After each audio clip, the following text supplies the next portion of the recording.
Someone get me out of there. Hi guys, and welcome back to Archie Hamilton Racing and to another video where today, well, you're going to see me locked up in a police cell. That is something which happens. It's well, you're going to see it all in this video. But one thing is a lot of people have been asking for is police videos. So as you may have seen, a few months ago we did a fair few videos with Surrey Police, and this is all to talk to you guys about road safety and everything else like that. And I got the chance to go in police cars, police chases, and in today's video, well, yeah, you're going to see all of it. I don't want to ruin the whole surprise just yet. Hello, Dan. Hello, how are you? You all right? Good, thank you very much. And well, looking forward to today. We're back with the police cars.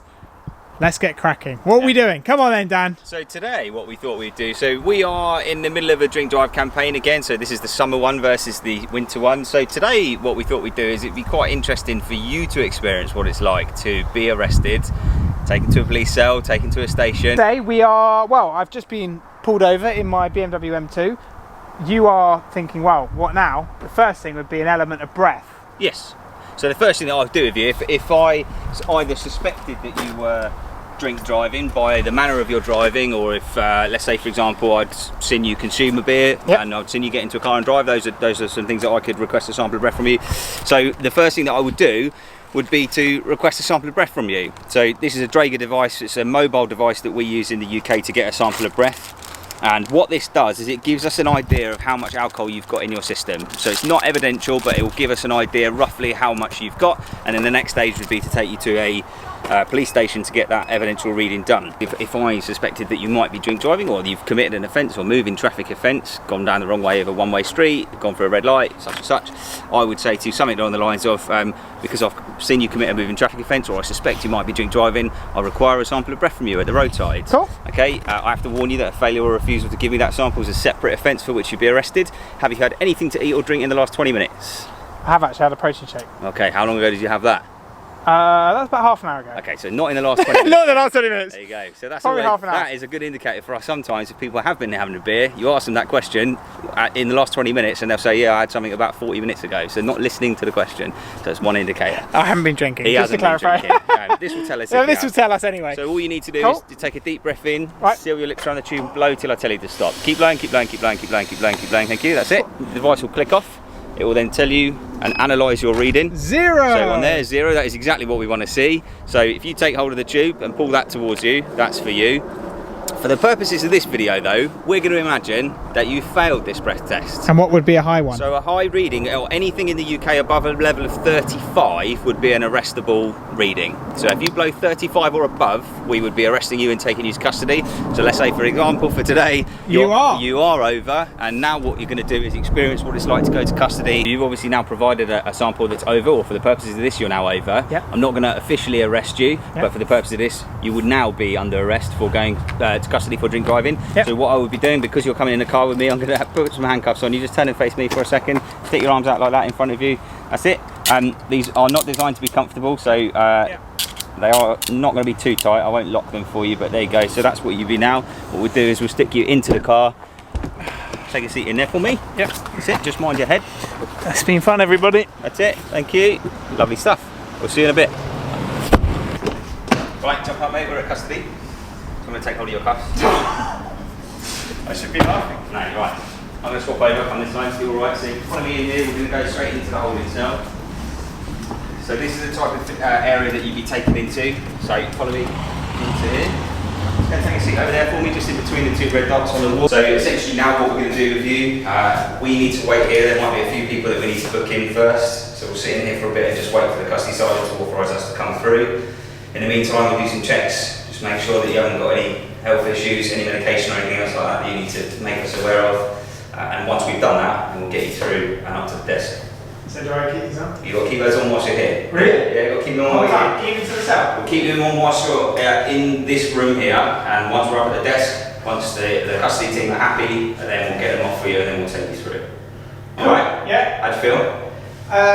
It's not something I want to experience in real life, put it that way. It's not very comfortable, is it? It's not very comfortable, I'm not going to lie, because it is, okay, yeah. I guess they are not meant to be Not designed for comfort, Yeah. they're designed for us to be able to keep control of you and make sure that you're safe at all times whilst you're with us. At any point throughout this process, I should say, if this was live, you would have other people that would be in here with you as well. So other people that have been arrested might join you. Is it here? Really? Yeah. So sometimes you might have two people, so it'd be you and somebody else that might be in here, and they could be for anything at all. Right guys, you want to come through?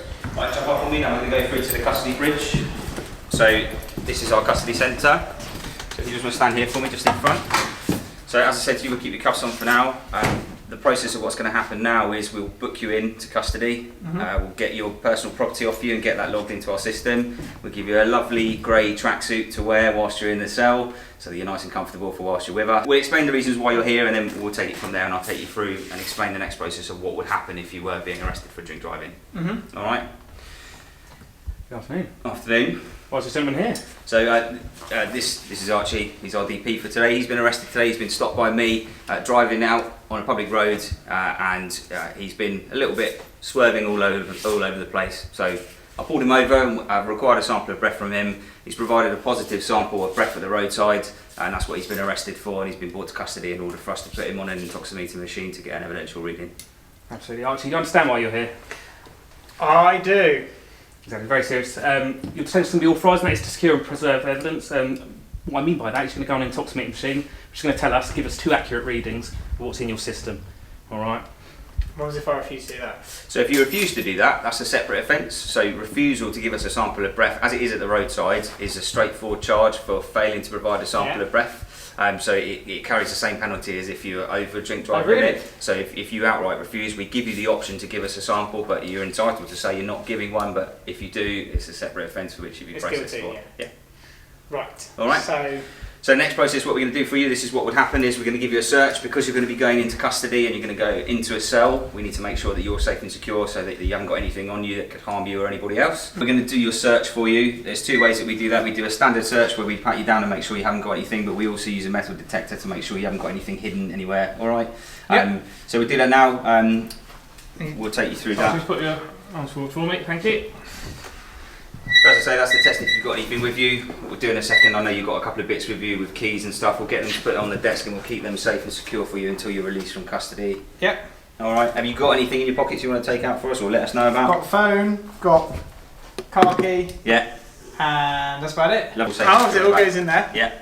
Everything's back. So everything that you have that's taken out for you whilst you're here in custody gets put in, logged into the system, so we know that it's here, so that we can give it back to you and we know that it hasn't gone missing. I mean, this is petrifying. I never want to be arrested. And the purpose of this is literally just to make sure that when we put you in a cell, there's nothing that you can use to harm yourself, or that we haven't left a phone on you so that you could be doing all your Instagram lives whilst you're in a police cell. And I know we're doing this to take people through the process, but it is still petrifying. It can be quite daunting for a lot of people, I know, particularly if it's... I mean, I feel daunted, and I've just literally not committed an offence. Yeah. Archie, what I want you to do, lean on this a little bit if you can. Lift up 1 foot at a time, like that. That's it. Oh, you got my shoe off now.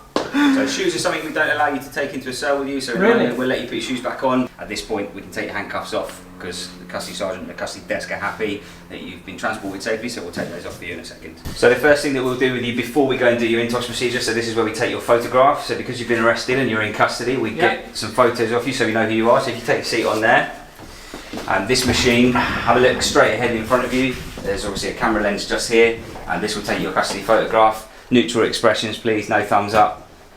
Thank you very much. So we will take your fingerprints. These will stay on the database and will stay live, so that if you ever get arrested for another offence, we're able to obviously identify you from your fingerprint. So all we need you to do for this one is just pop your fingers on there like that, just all in an open 5. That's it. And this is the intoximeter machine. So this is the one where you give your 2 samples of breath. So whilst we do your one at the roadside when you were arrested or brought to custody earlier on, that's on the roadside screening device. This one is the evidential sample. So you would be asked to give us 2 samples of breath, and we will take the lower reading of those 2 breaths as a sample. And by the time you've got from custody, roadside to here, the reading might be less on here? Could be less, could be higher. So depending on how much you've drunk, it could go up. So you might blow, let's say, 45 at the roadside, but then when you get here you might be into the 60s, or vice versa, you might have gone down. But that's the purpose of this. This is what we rely on for court. So this is what tells us how much alcohol you've got in your system. For the afternoon. Right. Cell number 6. This is your cell. Yeah. In you go, please. Can I not leave? No, sadly not. You've got to go in. How long for? Well, it's however long you want to stay in there for. Let's give it 10 minutes. See how you feel after 10 minutes. What I want to do is try and give you an experience of what it really feels like to be in a cell. People. Okay. Okay. All right. Yeah. I'm going to shut the door. Now what? All right. So I'll come back. 10 minutes. I'll come back and see you in 10 minutes. All right. Deal. Just shut the shutter. Oh my goodness. This is mental. And what do you do? Like, can you imagine, you've got a camera in the top left corner. I'm in this room and I've just been arrested. Could have been drink driving, let's say, for example. You're thrown in the cell for overnight, 24 hours, however long it may be. I have a bed, which is probably not the most comfortable.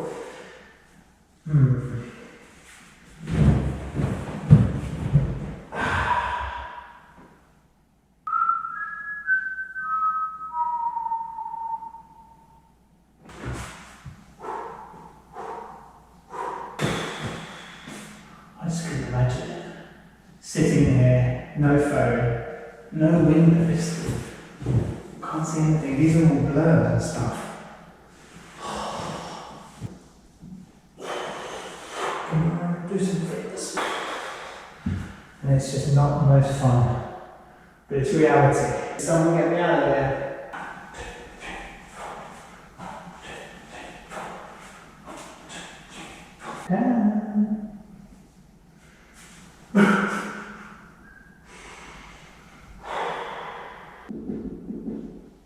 Hello. Hi. Hello, Dan. How you doing? Scary, isn't it? Yeah, I'm not How long really. do you think you've been in there for? 10 minutes? It's been literally just over 4 minutes. No way. So time goes very slowly when you're in a cell by yourself and you've got nothing, no phone, no 4 minutes. yeah. I am now out of the cell, which was, well, I would say it's a fun experience, but it was not a fun experience, and this is all part of the, well, everything really. Don't drink and drive. I think that is the most important message we always have been saying on these videos, and it's actually not just about don't drink and drive. It's about don't drive like an idiot on the road, save it for the racetrack. I would rather win races on a racetrack, drive safe, save people's lives, and everyone's safe out there, and it won't be you or your family ending up in an incident or killing someone or whatever. So please just stay safe on the road, because these are the realities, and this is why we have taken you through this process. And me, I was lucky enough to experience it, and lucky enough that it's not me that has been committed the offence. What we're going to do is we are going to take you through, well, a very serious message why we have done this. Yeah, so this week focuses on National Drink Drive campaign for every force in the UK. You joined us back in December for our Christmas Drink Drive campaign, for those viewers that might have seen us on the airstrip in the snow. This one is about the summer campaign, and the message we really want to try and hammer home to people is please just don't drink and drive, don't take drugs and drive, because the reality of it is exactly as you just experienced, but it goes much further than that. You know, if you have a think about the types of things that you do for a job, if you didn't have a driving license, you lose a lot of your income.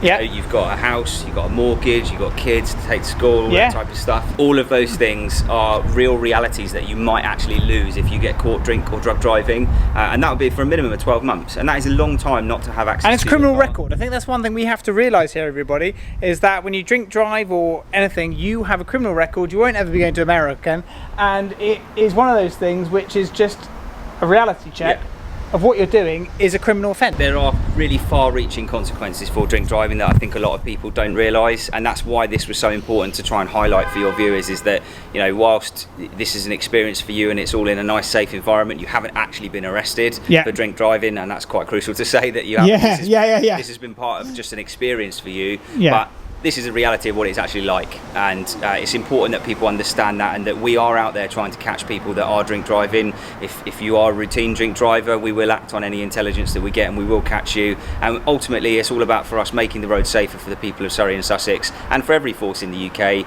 just trying to make sure that everyone is safe and that we don't have to deal with any collisions that involve people that choose to drink drive, because it is totally unnecessary. And Dan has seen the other side of it, so I know some people will be out there thinking, yeah, well, we know it all before. I think the reality is Dan and a lot of the police force over the UK have seen deaths in front of their eyes from people drink driving. So please, before you think about it, don't do it. Get a taxi and everyone is safe. I don't want to go back in there, Dan, so I think I need to leave somewhere else. But thank you very much for having me. Hopefully we could do some more, and actually maybe another stint in the police car at some point, which I think everyone wants to see. But thanks for watching. Make sure you check out Surrey Police down below and everything about the campaign, and we'll see you very soon.